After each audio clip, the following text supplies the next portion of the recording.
about the background noise. Welcome to Seth's Daily Podcast. Without you guys, this wouldn't be possible. I thank you guys for subscribing. We're blessed enough to have an interview with the MMA fighter, Brittney Elkin. How are you doing today? Hi, guys. I'm good. How are you? I'm doing great. And tell the people about yourself and the organizations that you fought in and stuff. So my name's Britt. I'm traveling home, so I got a little background noise. I'm at a truck stop, but this is a nice break. I planned it, but I'm kind of like that. I'm always on the go. I just fought for PFL on ESPN, me versus Clarissa Shields. Clarissa ended up winning. I've been catching a huge amount of flack for how much I suck at fighting, but I think I did pretty good.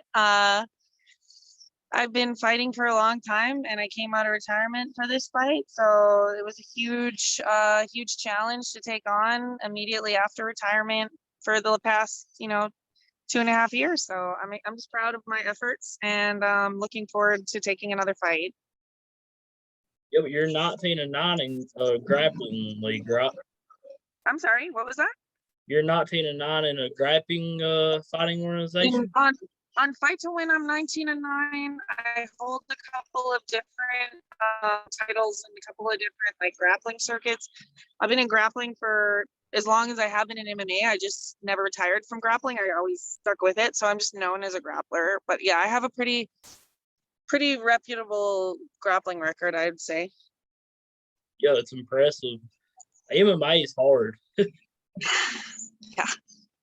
It's interesting. And I think my coach says it best. He says, you go to learn every single day, and eventually you're going to have to take an exam, and exams are stressful, and nobody likes, the way that an exam feels, because they either pass or fail, but they're necessary. And that's the way I look at the fight ever since he kind of told me that.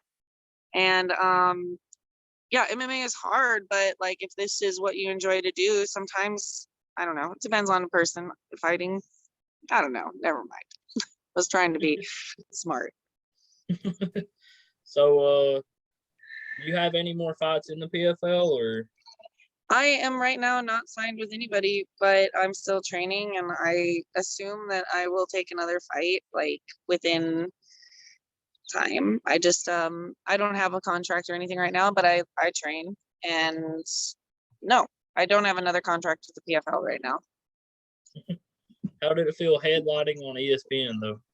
Oh my God, how cool, right? I felt like I did a headlining fight. I feel like I was, a little rusty, and I got rocked and I lost, but I feel like that was a headliner fight to watch, and it was main event material, even though it was, going to be criticized that I was just going to get knocked out in the first round. So I think it was fun, and one of my best performances I've ever had in my life. And you started out fighting in Wyoming, right? Yes, in Gillette, Wyoming, is where I started fighting. Yep. And didn't you fight for an amateur belt 4 months after you started? I fought I fought 3 months after I started training. I fought her name was Ryan Baustat, and she was a flaunt girl, big deal in town, and she was very pretty, and she was very cool and strong and intimidating because she had done it longer than me. So I won. I didn't even really know rules. I kicked her in the face on the ground because I didn't understand the rules, and it's just a funny story to have, and we're good friends now. Yeah. And how many fights did you have in Wyoming? My amateur record you won't see online because it was an uncommissioned state, but I'm 5-2 as an amateur, and some of those were in South Dakota. I can't remember where all I fought as an amateur, mostly Wyoming, and some in Denver, and then I'm obviously 3-7 now as a pro. I gotta give you a lot of respect for taking that fight against that one girl, because a lot of people wouldn't have took that fight. Clarissa? Yeah. I think that a lot of people said no. I'm not sure how many people they called. I'm not sure how many people they gave option, but they made it sound like they were, struggling to find her amateur debut for a minute. And maybe that's why they called me, because I usually say yes. I don't know. But I'm proud that I did it. Oh yeah, for sure. You don't have nothing to hang your head down on because you put up a hell of a fight. Thank you. And I loved how you did, like, you took her to the ground like the first 2 rounds and stuff. I did what? You took her to the ground like the first 2 rounds and stuff.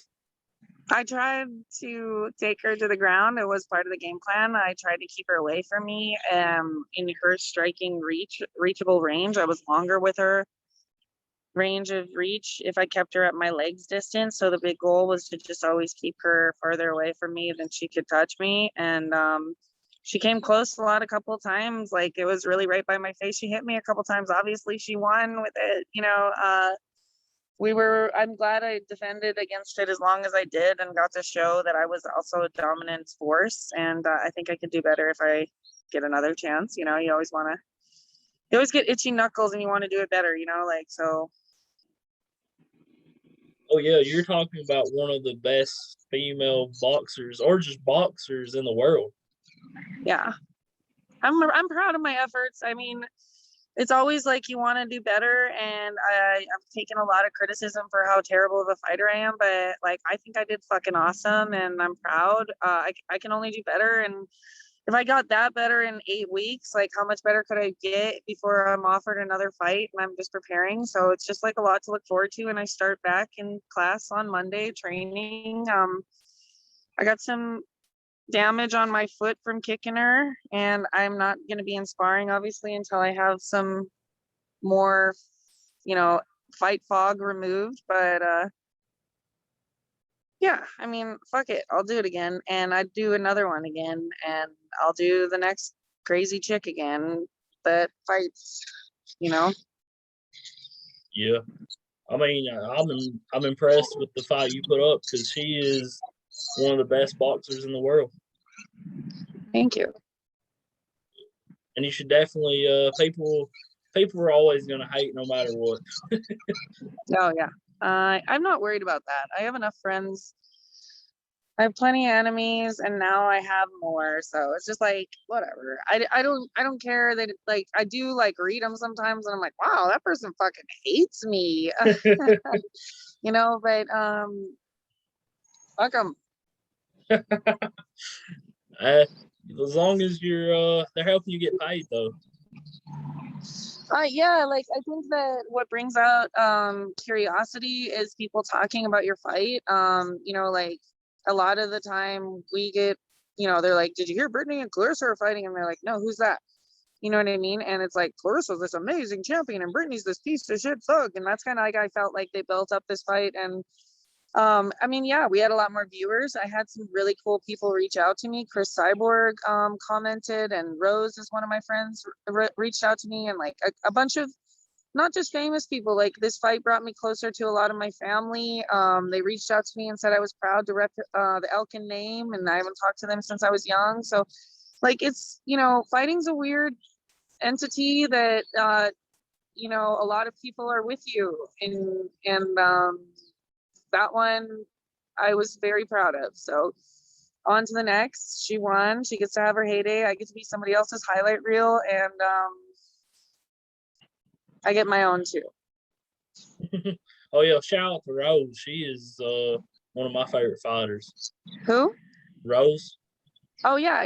Me and her used to train together in Colorado, and she's a great person and somebody very much like that. If you get the opportunity to spend a minute with her, try to get that minute, because she's a wonderful person and a good energy, and like, she cares for people, and except don't take her personal time away, you know what I mean? Like, she's also, I don't know, Rose is somebody special that really is somebody I look up to in fighting.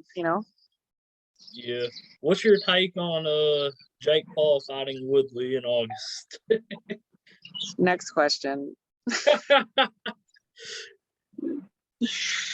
I don't I mean, whatever, they're making money. Those people are making money on a promoter's side, on a promotion side aspect. Who could not? I love money, and who could not respect business aspect of making money? It's the new Bitcoin or the new tramp stamp of MMA. I don't, but you could call it that. I think that as an athlete, it's really important to have incredible performances and do things really well. So like, it sometimes makes, it's a controversial topic that I don't want any part of. Did you watch the Ben Askren fight or? Oh yeah, of course I did. I mean, that's exactly what you were talking, like you could hate it, but you watch it, and I just don't want to feed it. Oh yeah, but shout out to Ben Askren, by the way. He's one of the best wrestlers the MMA's ever seen. It's true. He's an Olympic champion. He's one of the best. There's a lot to be said about Ben Askren's accolades. He just wasn't there that night. He's been through a lot of things with his body. And it sucks that, I don't know. Next question. Yeah. So, do you think your next fight will be in 2021 or 2022? Well, I'm completely healthy. I got a 30-day suspension. I'm gonna go back into training, and it all depends, like, on if you have an opponent or not, or somebody to fight. And I'm sure there's a girl or two out there that wants to fight at 155, and I'm sure there's some promotion now that I'll get picked up, or get put back on, or I'll get to be a part of something else great. And I don't forget that I am, I can work on me while the outside is working too, and we'll get aligned again. I mean, it's not over for Brittney Elkin, and regardless of that, I have like a million jiu-jitsu things ahead of me, and I'm getting ready for ADCC trials, and I want to go to Eddie Bravo's Combat Jiu-Jitsu World. So the future is bright, and this just wasn't like a really cool thing to be a part of. Yeah, I mean, like you said, you win even if that you lost because you headlined at ESPN. Yeah, I mean, how many of my friends have done that, and they've been, how many in the world have done that? And I feel very confident that I gave a great performance, and my name is now, Brittney Elkin, out there in a better light than how I felt it was. Like, I performed well, and that's what's important to me. Yeah. Do you have any sponsors you want to shout out your social media and all that? Hit me up on Instagram, Brittney Elkin MMA. Otherwise, I have a lot of sponsors: 2300 Arena, Fight to Win, Hustle Athletics, Punch Gunk, Egg Weights, Expedition Coffee, Perky Jerky. I mean, I have a lot, so thank you for supporting me. And yeah, thank you for having me on. I actually got to get going anyway, so I hope you have a wonderful night, and I hope this helps your page. Oh yeah, thank you for being on. This has been an All right. interview with MMA fighter Brittney Elkin. I want to thank her for doing the interview. Without you guys, this wouldn't be possible. Y'all have a good day, and God bless.